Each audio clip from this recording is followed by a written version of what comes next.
Welcome to Talent Freaks with Andy Coon. I'm Andy, a filmmaker and photographer based in the Bay Area of California. This podcast delves into the journeys of creative individuals who inspire curiosity and impact through their work. In this episode, we're revisiting a conversation from 2011 with the remarkable Michael Ajakwe, a seasoned writer, producer, and director with a diverse background in TV, film, theater, and web series. Michael is also the visionary founder of the LA Web Festival, a pioneer in recognizing the potential of online media.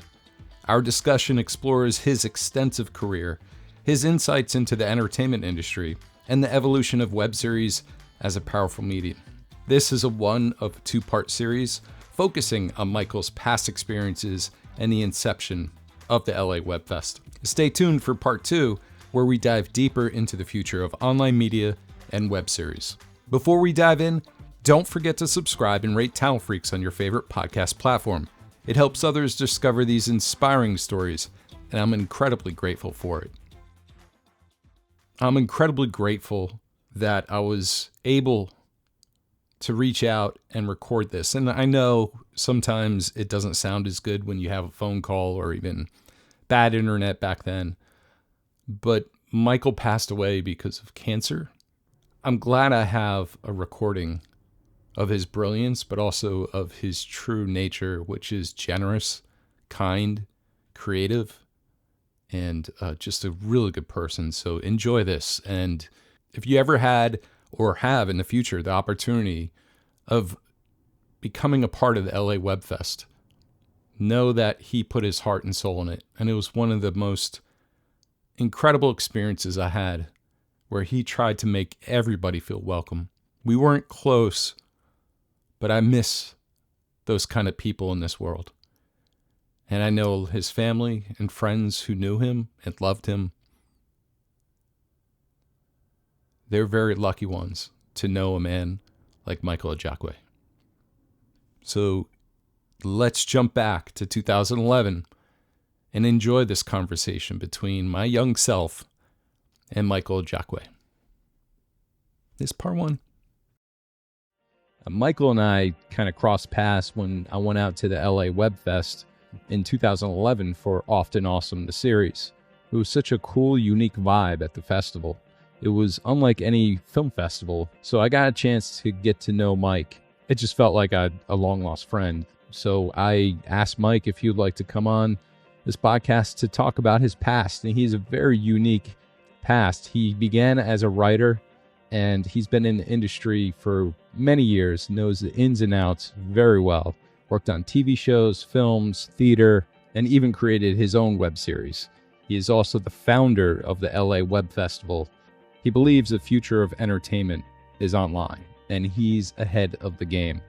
I had to split this up into 2 different podcasts. This one is more about his past, and we do touch on the LA Web Fest, but the second one is almost exclusively talking about online media and web series. So check out Michael Ajakwe. This is part 1 of 2. See you on the other side. You have an amazing background, by the way. Very extensive, too. People think I'm 80 years old, man. They think I'm a full guy.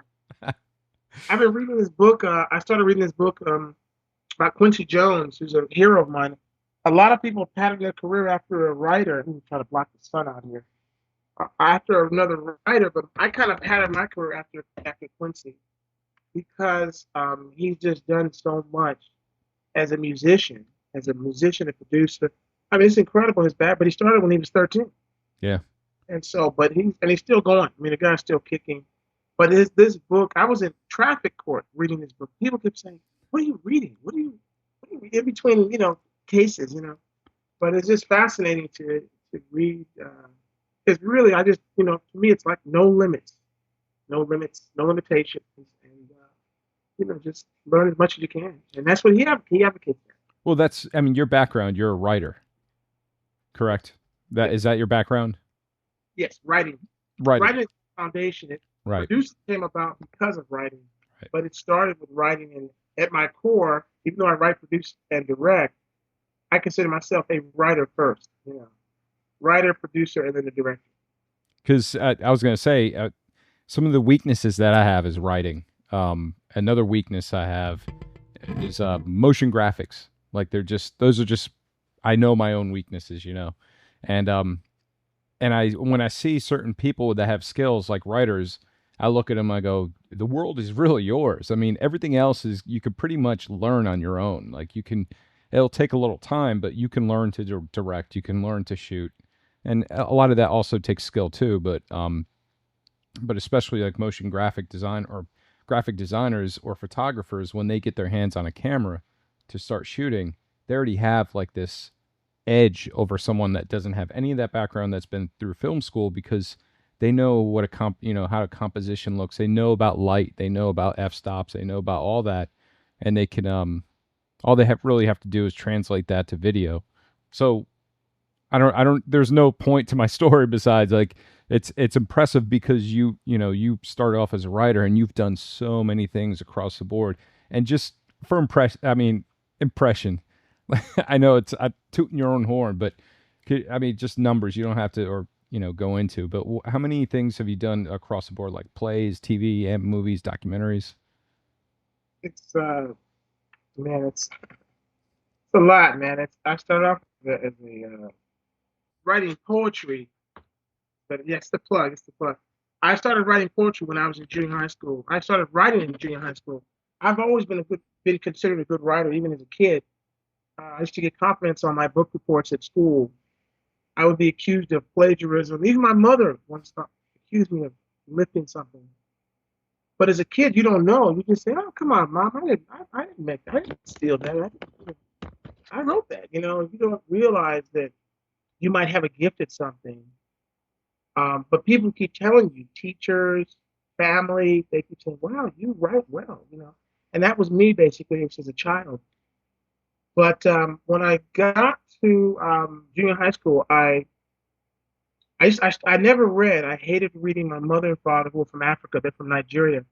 My parents were big readers, always encouraged us to read. I wanted to play baseball. My mother tried to get me to play the piano. I tried. She took me to get lessons twice. I blew them off. I didn't want to learn. I wanted to play. It wasn't cool. I was a boy. I Yeah. want to play baseball. I want to play football. And so somewhere I started reading. And I would be really fascinated. I tried to read a novel, and I was just fascinated by the language and how I was 12. The writer wrote. And I said, "Wow, how is she able to do this and come up with all these words and make it flow?" And I noticed things like semicolons, colons. I noticed how she was using punctuation to, to, to ebb and flow her speech. And so I stopped reading that book. I don't remember what the book was. I put it down, and I got a book called it was like the Little Brown, it's called the Little Brown Handbook today.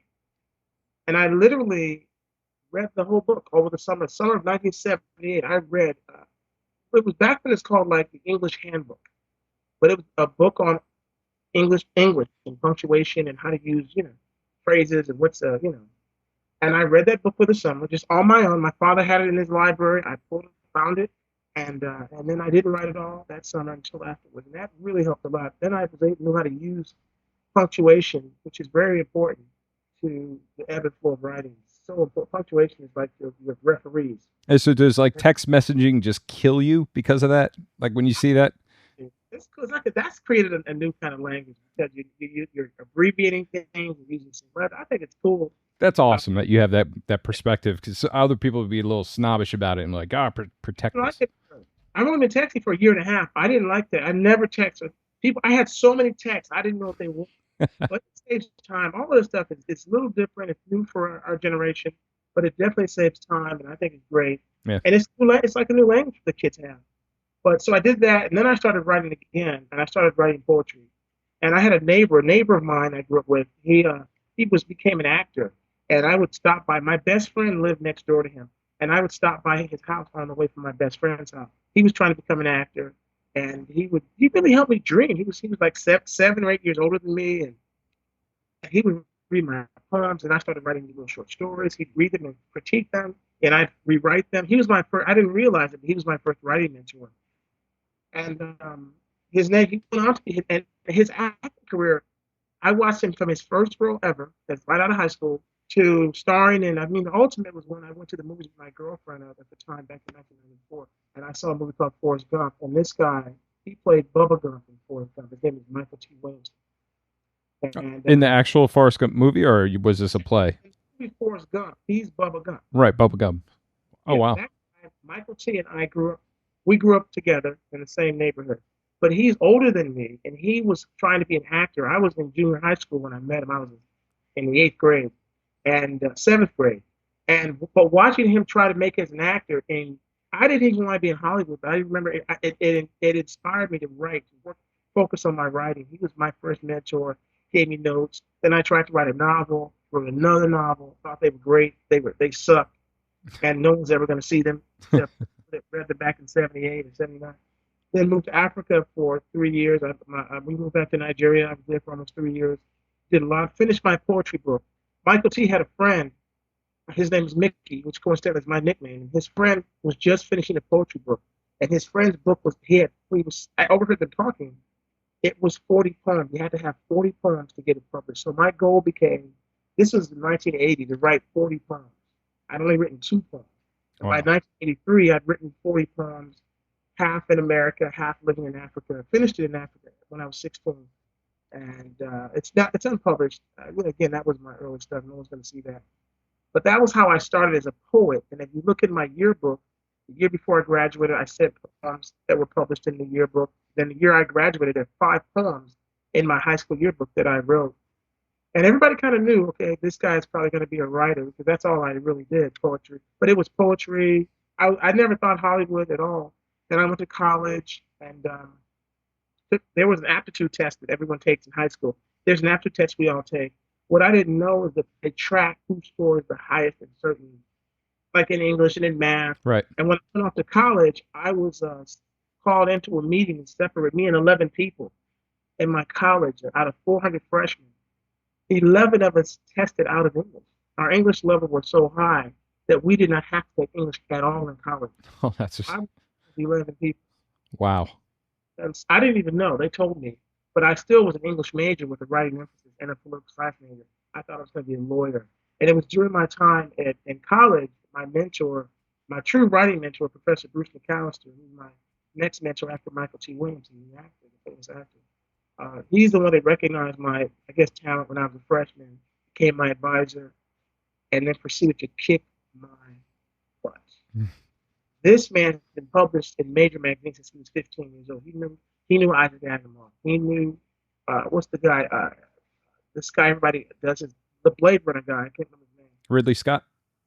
Or no, Philip Dick? Philip K. Dick was a mentor. Oh, wow. Because he was a kid, and they were all grown up.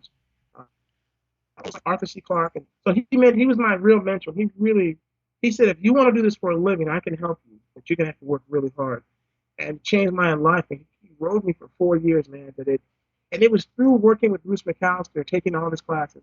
He's the one that when I was a junior, he set me up with an internship in Hollywood to work on the show Cheers, because those guys, the guys that created Cheers, went to my school, Glenn and Les Charles. They were a generation ahead of me, 15 years older than me, but they went to my school and they wound up creating Cheers, which was one of the hottest shows on TV. Yeah.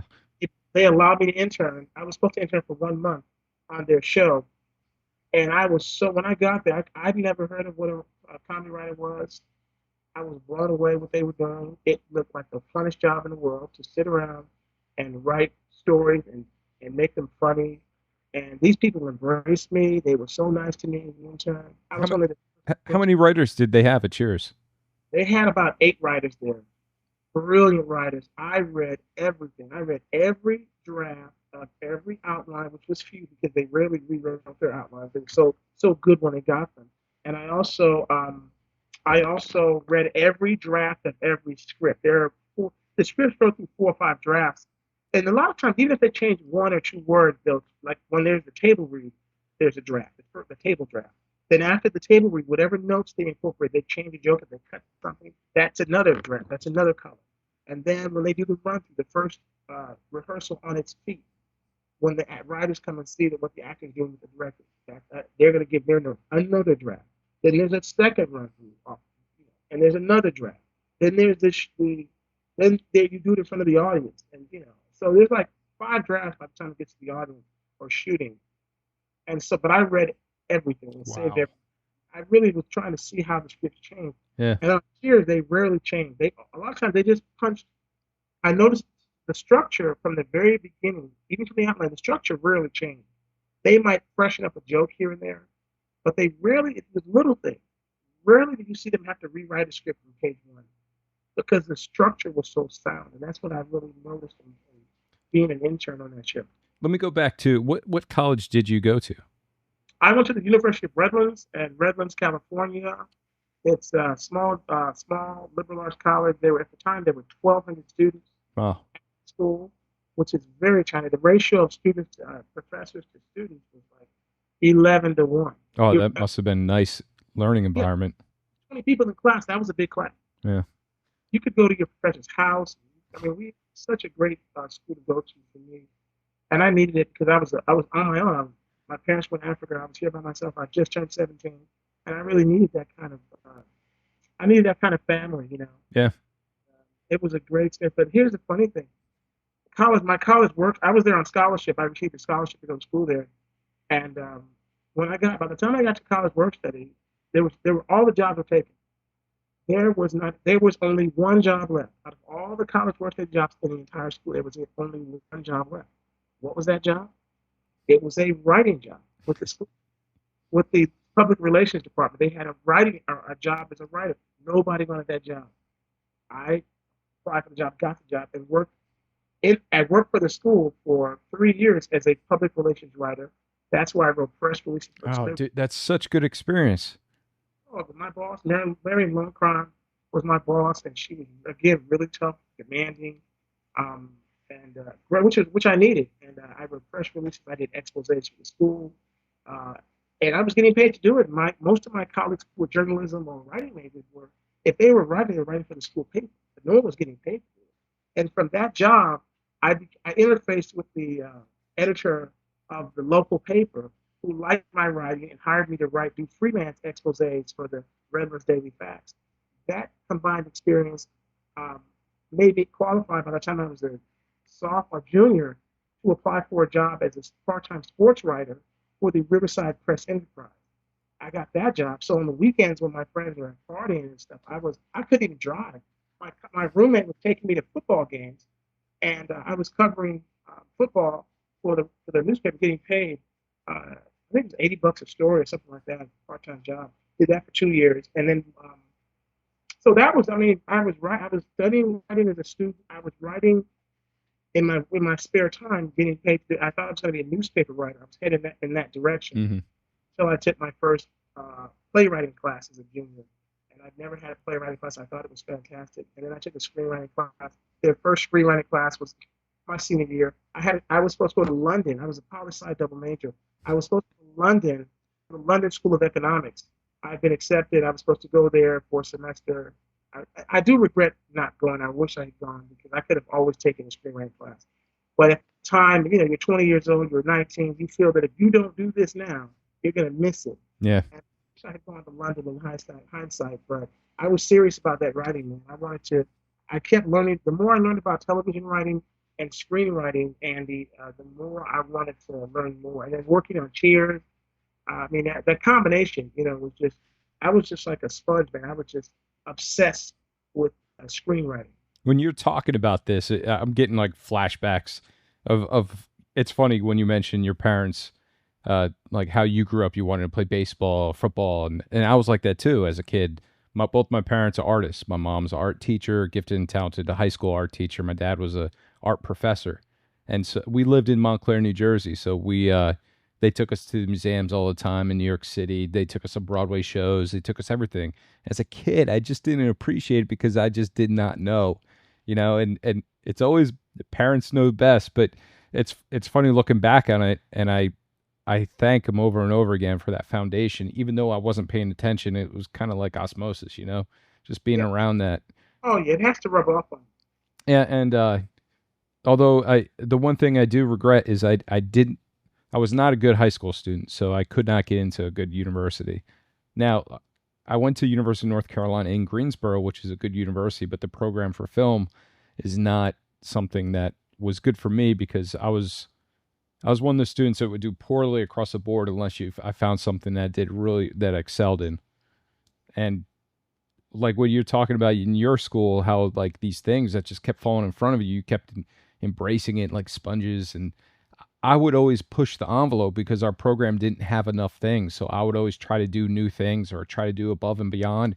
And I'm like, oh man, if I had that kind of resource of, where they would bring you along and they would like exciting news here and there, it just, no telling. I'm happy where I'm at. I'm not like upset how my life's turned out, but it's always good to hear the other side of the story, especially, where you came from. So tell me, I mean, you got your playwriting, you got, copywriting, you got PR, and you also had you did or did not get screenwriting?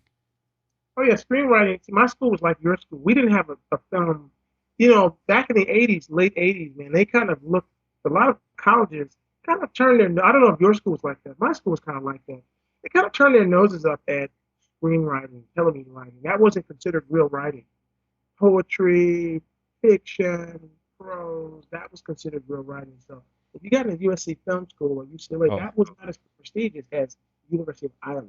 right. Their program was okay. If you got an Iowa, okay, you're a real writer. So there was that whole dichotomy, and that's where Bruce McAllister he was trying to because he did both. Bruce McAllister is a genius, and this guy he could appreciate both. He caught some flack for that from the faculty, but if not for Bruce, I probably would have been because I was on the path of being a news. Everyone thought I was going to be a newspaper writer. There was something the Riverside Enterprise had we had a sports writer, famous sports writer came to our class with his autistic son, and we had to. I didn't know what autism was until I met this man's son. He was 19. We had to interview him for 3 or 4 hours, and we had to. Every student in class had to write an expose on this guy, Oh, wow. and then it was submitted to the Riverside Press Enterprise without any names, and they were going to choose one to publish. And right before I graduated, I got a professor saying, "Hey, I just want to let you know they just picked your story to publish," and so they published my story on the front page of the paper, sports section about this autistic kid, great kid, and so that led to getting a job offer from the paper. They said, "Hey, there's a job offer. We'd like to hire you, offer you a job."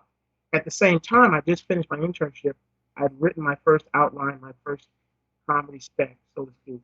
And one of the cheers writers who I had befriended, Sherry Steinkiller, had read it and was very complimentary and encouraged me to come to Hollywood. She said, you can always write for a newspaper, but you can't always do this. I think you have the talent to make it as a television writer. You remember, I'm not even thinking TV, I'm thinking screenwriting. Yeah. It's the one that working on Cheers was critical because it's so very difficult to get a job as a screenwriter because there's only so few slots and there's so many people competing. And I didn't know this at the time, but it's so a lot of writers they do television as a way to get in, make more contacts, and then transition to screenwriting. And so that internship exposed me to the craft of television writing. And then Sherry Steinkiller's encouragement and the Charles brothers, the guys who created Cheers, who were so nice to me. That was the last year they ran that show. I decided, and my professor, McAllister, he was in the same spot I was in 20 years earlier, and 15 years earlier when he was coming out of college. He was telling me, Claire, he said he chose to go to Iowa. He chose to go to the prestigious graduate program over going to Hollywood. And with the perspective that he had, like you and I talked about a parent, he said if he could do it again, he would have gone to Hollywood that was calling him to come and write screenplays and turn his mini short stories into movies because he could have always gone to graduate. Yeah. And so he encouraged me, don't take this job, even though it's really flattering, but they want to hire you. Go where to do. If it doesn't work out, you can always come back here or go to anywhere and write. So that's what I did. And came to LA and then spent, it didn't happen as fast. I was told it would happen to me in 2 years. In 2 years, you'll be writing on a sitcom. But it took 8 years. It took 8 years. But luckily, I was able to get work. Like I worked for Entertainment Tonight. I started there as a gopher, basically, a graveyard gopher. And then eventually got on the day shift as a day shift gopher, basically. and not seeing any purpose at all of being there. I didn't know why I was there. Couldn't wait to leave. At one point, I tried to leave Entertainment Tonight. I went on 15 job interviews, and I did not get one. Something happened each time. Something happened, and I didn't get it. At one point, I even had the job. I was on the way to resign. I stopped by the guy's office that worked at the lot to let him know officially, because he said I could take the weekend and let him know that I was accepting the job. I said, here's my resignation. I'm going to walk up the hill and go resign right now. He said, no, don't resign. Something happened over the weekend. A guy that used to work for us needed a job, and he called me, and I hired him. So don't resign. I'm so sorry. And I thought I was cursed. I said, what is wrong with me? How come I can't get out of this place? Yeah. But as it turned out, Entertainment Tonight was such an important part of my career, my life, because that's where I really learned how to produce. I eventually, through the encouragement of a friend, I started producing segments for Entertainment Tonight for free in my spare time, and that led to me doing more. I did it for a year for free, for 13 months, and then they eventually hired me as a producer, segment producer for Entertainment Tonight. I thought I was an old man. I was 24 years old. Oh, wow. And again, I thought I was old. I said, man, I'm 24. I'm gonna be great by the time you guys are done with me. And but anyway, I did that, and then Entertainment started, and all the young people who were in their 20s, yeah, because Entertainment Tonight, no one leaves those jobs. Once you become a producer, people die, literally die in those positions. So you got producers that have been working there for 30 years, 20 Yeah. years. And so I left and went to E with all the other young folks. We went over to E, and I worked on a show called Talk Soup with an unknown host named Greg Kinnear. And we just had a great time doing that show. My job was to watch talk shows. I watched over 3,000 talk shows. There's nothing I haven't seen except someone who has sex with dead people. I haven't seen someone that admitted they had sex. I think maybe because that's a felony, but I've seen everything. And but that was a great experience also, because that's where I started doing the. I was still writing screenplays, unsuccessfully selling them, and one of my screenplays that I thought that had a chance to sell at Columbia Pictures didn't happen. I was devastated. I'd been 6 years out of school. I was ready to quit the business. My television career wasn't happening, and I ran into a guy who eventually became the mayor of Inglewood, California, Danny Tabor, and I ran into him on the street at a dry cleaning by accident, and he'd known me since high school. He was the one when I was in high school. I was doing poetry all over the city. He was running for city council. He's an alum of my high school, and when I was a freshman, he worked in a bookstore as a former student. And here I was, when I came back from Africa 3 years later, he was now running for city council. And he remembered my freshman year and took me around and had me reciting poetry at all of his campaign stops. And I got some scholarships out of doing that, some of these organizations. So we had stayed in touch over the years while I finished college. And he was wondering what I was up to. And I told him, man, I'm so frustrated. I cannot break into this Hollywood thing. I can't break in. I'm working my butt off. I'm 20. I think I was 26. I'm getting old. I said, I'm 26. I'm working in the industry, but I'm not doing what I want to do. And I'm ready to go to law school. My fallback was law school. And so he said, hey, you thought about doing a play? Because I've got a connection at the Inglewood Playhouse. And I said, theater, man. There's no money in theater. What are you talking about? I want to make money, man. And he gave me his card and said, you change your mind. 3 months later, being more frustration, I changed my mind, gave him a call, figured what I have to lose. And he put me in touch with someone, Nathan Kessman, who was over the Inglewood City Parks and Recreation. They had a program where you could they still have it. You could do a play and they'll pay you. They will pay you to do a play. It's part of the community theater program. Most cities have it. And I didn't know about this. So there were 2 spots. They gave out 3 grants a year. 2 were taken. There was 1 left. The window was closing in a week. I applied for it. I knew can't wait. I talked to another friend of mine who was a struggling writer. I told her about my good fortune. She also went to the same high school I went to. She said, oh, wow, do you think I could apply for that grant also? And I said, sure, you could apply. Why not? I'm thinking, I've got the grant. I've got the stuff. Buddy Danny, Danny hooked me up. Sure, go ahead. And so she applied the day before the window closed. And so we had to wait 2 weeks. And I got a phone call from this guy, Nathan. Okay, Nathan, what's the good news? Oh, Mike, I feel so bad. What? You didn't get the grant. What? I didn't get the grant? You mean I'm not good enough to do a community theater play in the city I grew up in? No, I'm sorry. I feel so bad. But we feel so bad that because, Danny recommended you, we're going to give you a space that we control. It's not the theater. It's basically an auditorium. we can give you that space to do your little show for a couple of weeks and rehearse, but we can't give you any money. But you got to figure out how you're going to do it. And so before, I was kind of, and I was grateful, but I kind of had a little attitude. Like Yeah. that was, that was like Jesus. I can't get there. I can't get any love in Hollywood. I can't get any love in Inglewood. And so I asked him before he hung up. I said, by the way, who did get that grant? And he said, oh, remember that girl you referred to us? That she got it. My friend got the grant. I could not believe it, but I was happy for her. But the good thing about all this, Andy, is that I did my first play this way, and with basically no budget. Me and my partner Howard Love, who I grew up with, who's an actor, who was also a struggling actor, I was a struggling writer, and we managed to do this play for $300 in Inglewood, and this filled the place up, sold it out, and it was. I'll tell you that the seminal moment in my career, the biggest break of my career was getting a job on Martin, because that changed everything. But the seminal moment in my career as a writer, I'll never forget it. It is being inside of that theater, that auditorium, in the sitting way in the back, opening night, with a filled house, and watching, listening to people react to my play, and seeing them laugh, cry, talk amongst themselves, get really into it.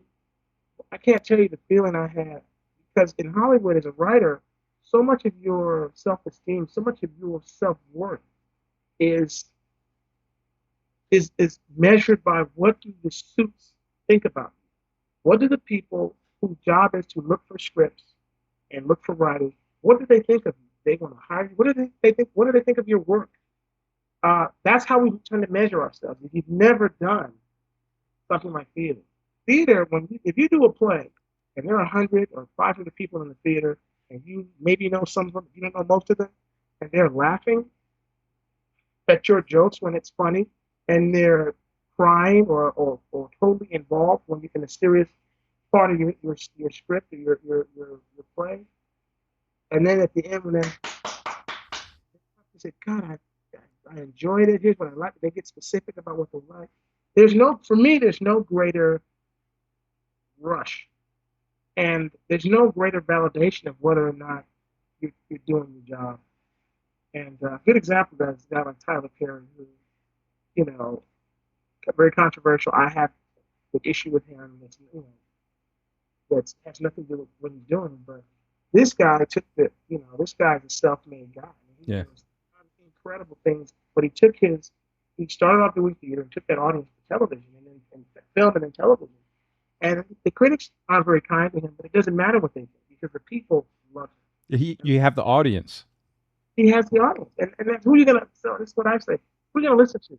Some, some guy in a suit or argyle sweater with a pencil and a pad judging your work, or the line of people who are sitting in there or lining up to come see your work. I mean, I'm gonna believe the people. I'm gonna trust the people over the critic any day. Not that you can't learn from the critic, but you cannot dismiss the people. Right. I mean, they're not just here for no reason. But that was my experience.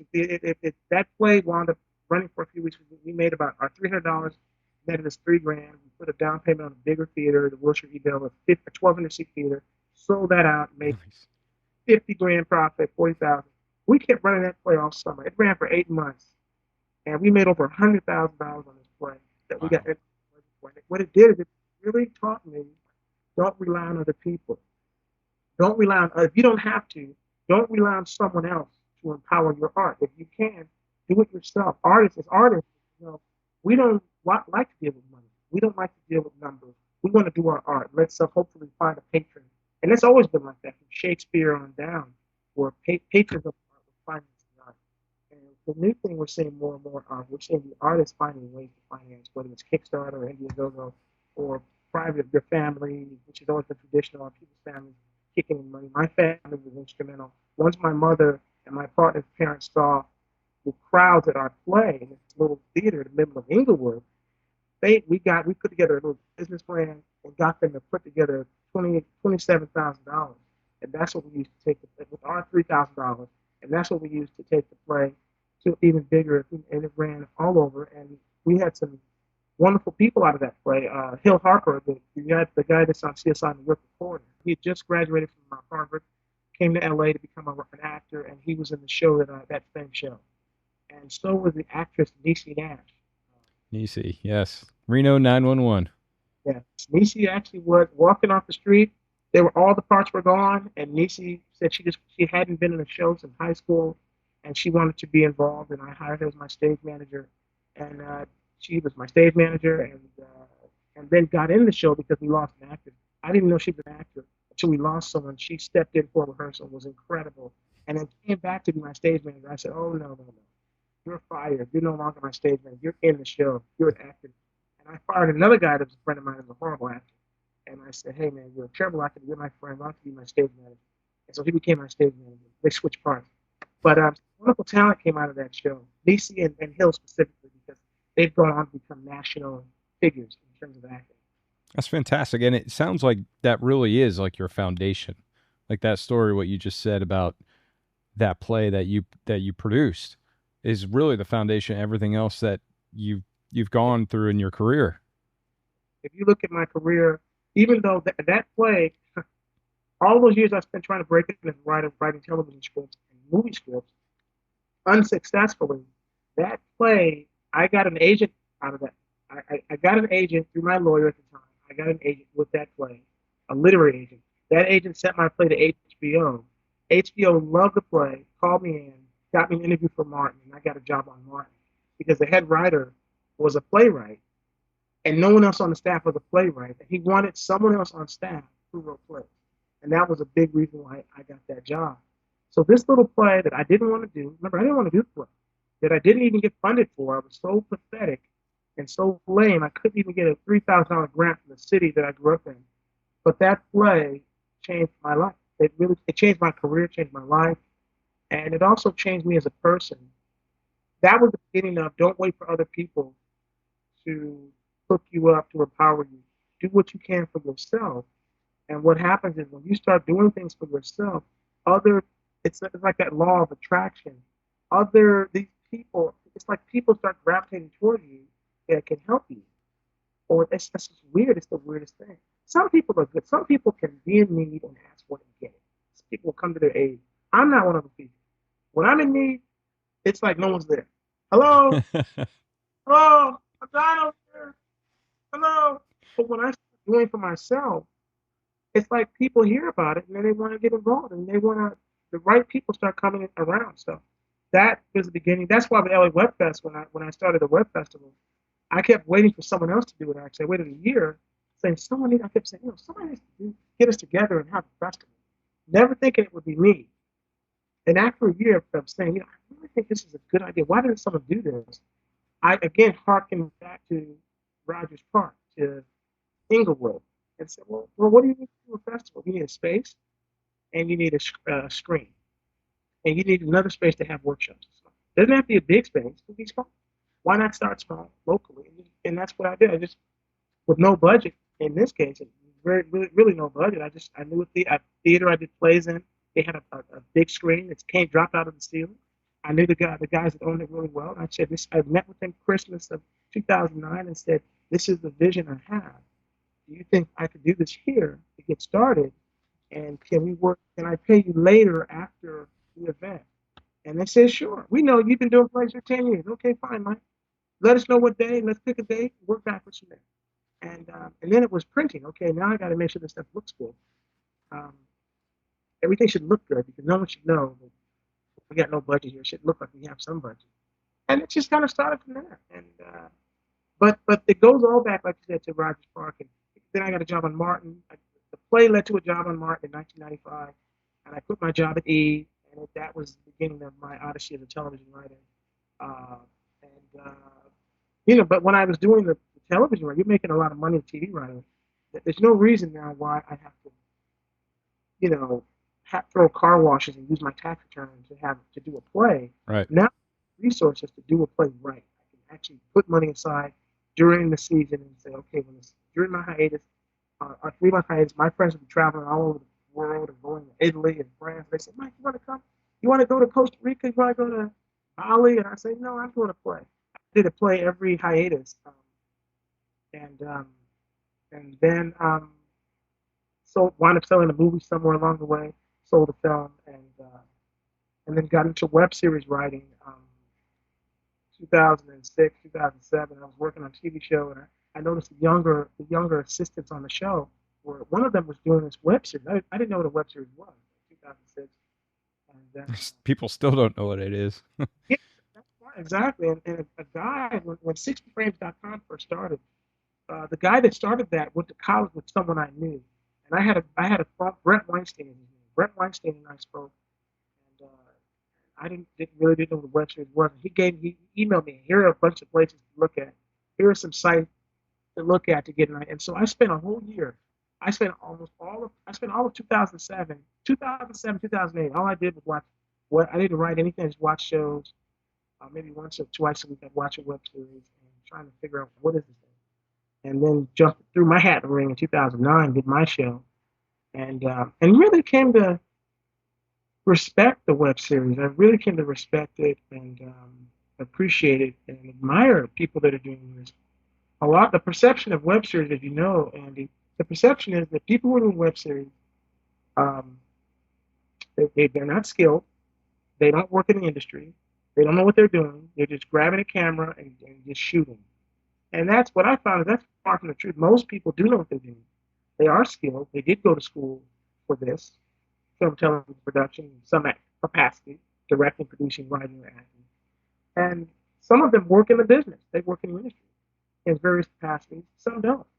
But I would say 80%, 85% are skilled. Even maybe even 90%. There's a small percentage, at least that I'm getting through the festival, who have no background in filmmaking. I know, and that's what I was impressed with when I went to the screening in 2011. Like I went there kind of like almost, I wouldn't say I was pretentious by any stretch of imagination, but I was not expecting that kind of quality. I mean, it looked like exactly what you would see on TV. I mean, the production value, the acting, the writing. I actually thought the writing was better because they didn't have these research or the audience test. It was raw, straight from the artist's mind. Yeah, no, you're so right. I mean, it was when we started reviewing things, because I even if I have screenings, I watch everything myself because I enjoy watching web series. And through the process of watching them, nothing has been a better teacher for me than watching hundreds of web series. Yeah. You can learn something if you watch 100 web series. In my case, I've watched over 600 web series. I'm going to clip probably 8 or 9. I'm going to clip 900 web series. And that doesn't include episodes. That's series. Yeah. If you count episodes, the average web series episode 8 episodes. So that's 600 times 8. That's 4,800 episodes. Because I watch everything. Like I don't care if your show didn't get in the festival, or if you have an issue with why we chose, just call me or email me, and I'll tell you why. Because I think we owe that to the web series makers. Because one of the problems, Andy, the reason why the genre is still kind of earning its respect and building its respect is because so many people don't watch web series. Even people who are in web series don't watch. They watch their web series. Right. They watch the web series of their friends, but they don't watch them regularly, and they don't watch every episode. They'll watch a couple of episodes. But I found that it's like a person that's a fan of television. If you're going to call yourself a television writer, at least from a writing standpoint, you got to watch the episodes. You can't watch a couple of episodes of True Law, True Blood. You've got to study the whole season 1, and know what's going on. And it's the same thing with what we're doing. Because, like you said, until you see what's out there, you will think that hey, I'm the guy. I'm really, most people are not going to be on my level because I've done this and this and this. And, hey, I'm just, and then you see what some of these people are doing around the country, and your mouth falls off. You're like, what? They live where? You're a great example. Such a unique perspective, but also often awesome you guys had with Tim. It almost seemed like he didn't really have the illness season 1, even though he did, because he just, it doesn't really start kicking into later, but you still kind of think, oh, he's going to be okay, he's going to get better. And then you really chronicle how this disease and how it affected him. So fascinating. and you did it so concisely and so efficiently in under 10 minutes most of the time, 8 minutes, 6 minutes sometimes. I mean, that's a skill. I mean, that's a great skill. A lot of people that work in half-hour television, that work in 1 hour television, that work in movies, they can't do that. They're not. We're not. Everyone in the history of the world, if you think about it, who has access to cinema or television has grown up on 30, 60, 90 minute, and 2 hour formats. Yeah. Exception is if it's like 3 hours. The closest we come to anything short is a commercial that's a minute long. So there's no real middle there. The web series is like that middle class. It's like the middle class programming, but it's short programming. And so these people aren't trained. As someone who's come out of that factory, um, I'm not trained to write 3, 6, 9 minute stuff. I'm trained to write 30 minute stuff. All of my training applies to those formulas for presentation. And so when you come up with here's this new thing, it's saying 3, 3, 6, 9, 12. 12 is the 12-minute mark is the 3 hour mark for a film. Yeah. People who aren't trained in that, they immediately, I have a suspicion, assume it's not as good as whatever they're doing. That, oh, I don't know, this is irrelevant. Oh, that's them over there. It's a snobbery. And don't dismiss it. It reminds me of what happened in music when rock and roll first hit. A lot of people dismiss rock and roll. Rock and roll, what's that? That's crazy. And then it eventually, became the dominant music or rap music. I old enough to remember that in the 80s. And it was so dismissed that, oh, this is just a fad. It's going to go away. It's not going to last. And so, it's like this web series. And I started realizing, and this is where I differ from a lot of my colleagues who call it web television. And I still say it's not television. This is its own. It's like finding a new species of something that's similar to another animal, but it's not that animal. It's a different species in and of itself. It has to be studied as a different species. And the web series, the online series, is a different species. And it strictly from the time, first of all, from a time standpoint, it's just shorter. I mean, the web series as we know today is short. That's one thing that we can say. It's shorter than television and film. And it's interesting that you brought ours up for that perspective, because the way we shot it as a web series. Like, we did each episode as a web series. So now we're actually, because this past year we got so many accolades, LA Web Fest, the Webby Awards, and also Vimeo Awards. We took home prizes in each one. And deservedly so. You got a great show. Thank you. Appreciate that. And we're trying to get in front of TV, and we're having that hard time of translating it to TV. Now, part of the reason is because when we first started shooting the whole the web series, is we're kind of catching up with Tim when he got diagnosed. So we had no B-roll or anything else. So it was a lot of talking heads for the first diagnosis part. But after that, we have plenty. So it's been a couple places. Some big names have attached a name to it, and it's just not going to go anywhere because they're like, you guys don't have enough B-roll and you don't have this. And I'm like, well, we didn't shoot it for TV. We turned it into a TV pilot. But, that's another thing, is we didn't have the money, the resources to actually go out and reshoot, B-roll or other things to cover up those, because we just don't have the budget. And I live now in South Carolina. Blake lives in North Carolina. So it's just interesting how, it got us in front of TV people that were interested in the story and that loved Tim's story, but we just couldn't get over that because of the format for TV. Just not. You might have a better shot with the B-roll that you have and all of it. You have enough footage. This definitely, you have enough, and it's documentary, so it's a lot of it recrafting and recutting what you got. I think you definitely have enough. If you can't sell what you have as a television show, which because Tim is no longer with us, right, that names to play. But I know what can play, and that is as a documentary film. You definitely take that and recut that take those 36 episodes that you have and fashion it into a film, a 90-minute or an 80-minute documentary, and put it out as a film. Because I don't know if there's ever been a film that chronicles someone suffering from Lou Gehrig's disease from beginning to end. I've never heard of a film like that. You would probably know better than I would. Yeah. And so you guys have got enough Because I mean, that's a film. Okay, so it doesn't work for TV. I can understand that position. If he's no longer here, you would have wanted to shoot more stuff. If you don't have it, okay, fine. But there's no reason why this can't be a film. Yeah. With the guy from the beginning when he's healthy, and we just everything just speeds up. But you got 90 minutes to recraft it in the structure, and that's just writing.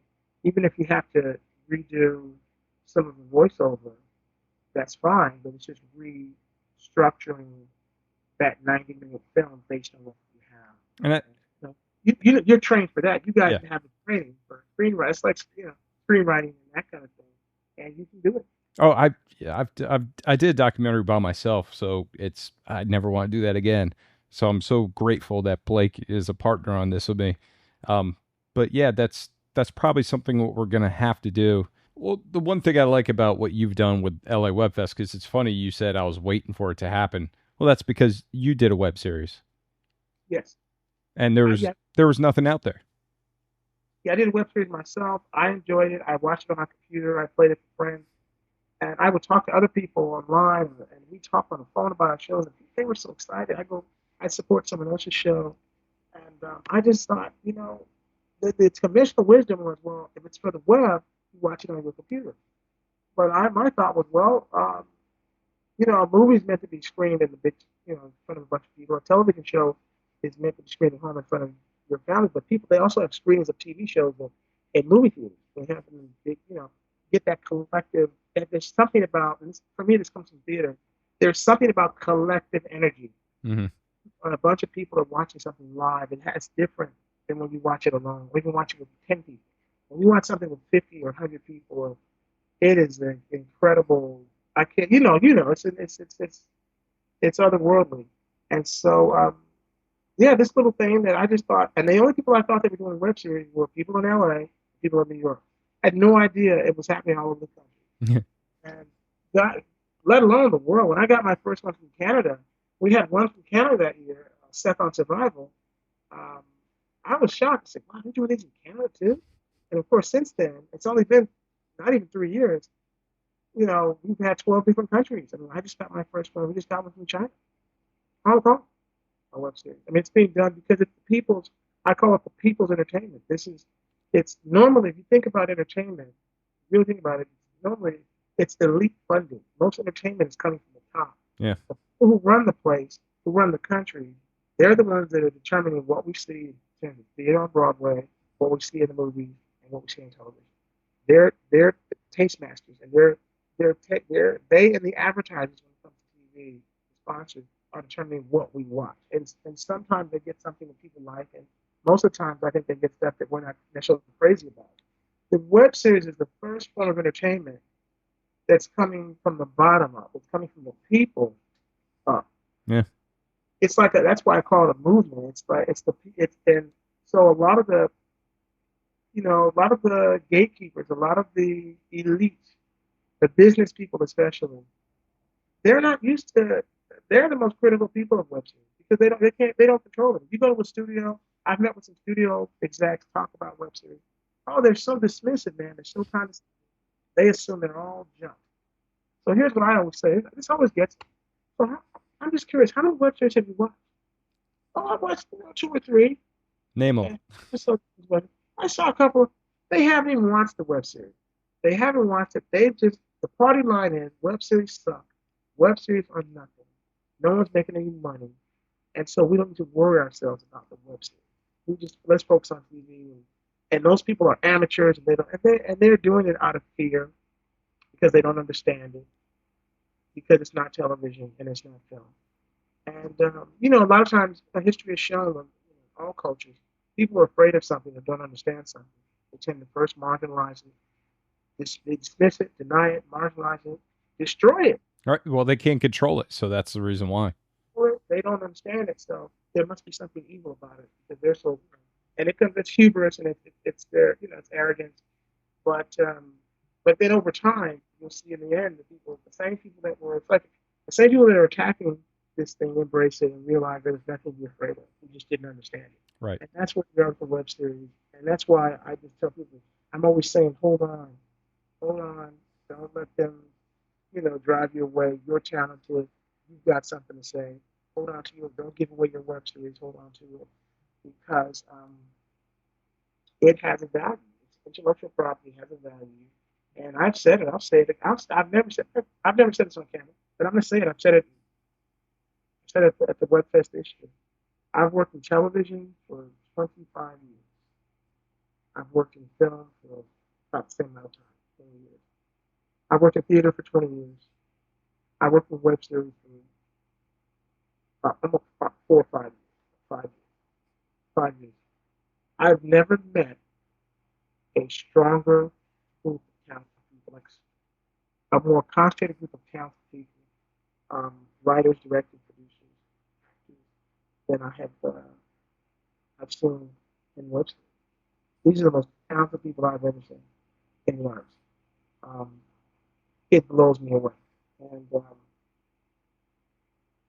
I believe that, and studios are sleeping on this, but they're not going to sleep for very long. There's gonna come a time very soon where studios and networks are scouring web series, calling people in from web shows to come in and read and put them under contract for the web series.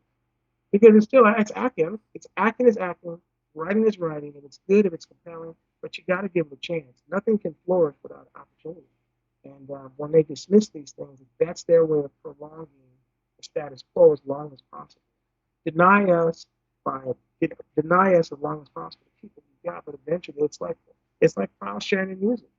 The whole NAFTA thing. They tried to shut NAFTA down, and they kept suing this guy and acting like he was the devil. But eventually, the music business was almost destroyed because they failed to keep up with the time. Yeah. And the movie business is going to go the same way. They're going to be in trouble if they don't wake up and realize that there's another form of entertainment that's rivaling television. Maybe not in terms of dollars and film, not in terms of dollars, but in terms of ability and talent. And that's the web series. And right now we call it the web series. I think at some point that term is going to probably change from web series to maybe online series or another term to more accurately explain what it is. Because all the other, what we're lacking right now is just a home. The web series doesn't have. People say the web series is the home of the internet. Well, it's not really, because the internet is home to everything. It's home to television, film, theater. You can see plays on the internet. You can see movies on the internet. You can see TV shows, and you see web series. So we don't have our own platform the same way theater has the stage, the film has the movie house, and television programming has the television set.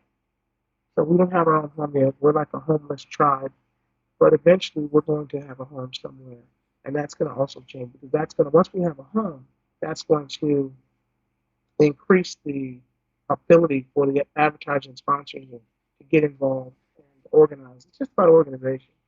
But as you said, anyone I know that comes to the festival and they start watching other people's shows, from the people they don't know, they just come and watch. They're like, wow, look at these people. I thought I was bad. These guys are incredible. Wow. And then they want to know these people and they start networking. And that's what it's about, man. I'd like to thank Mike Ajakwe for his time and also just talking with him. Every time I talk with him, I always get ideas, I get inspiration, and I absolutely love it. I hope you guys learned a lot, not just about his past, but also about what he talks about going out there and doing it yourself. I really believe in that, and I'm so glad to be able to share this conversation with you. So thanks for listening to this episode of Talent Freaks. Michael Ajakwe's journey through the entertainment industry is a testament to the power of preservation and innovation. His work in establishing the LA Web Festival has paved the way for countless creators to showcase their talents in the digital age. And I was very fortunate, I was one of them. If you enjoyed this episode, don't forget to subscribe and rate the podcast. It truly helps others discover these incredible stories. If you'd like to get to know my work, visit talentfreaks.com to see some of the videos that I've worked on, as well as the photography that I'm currently doing and so much in love with. Be sure to check out part 2 of our conversation with Michael, where we explore the future of online media and the impact of web series on the entertainment landscape. Until next time, keep exploring, keep creating, and stay curious.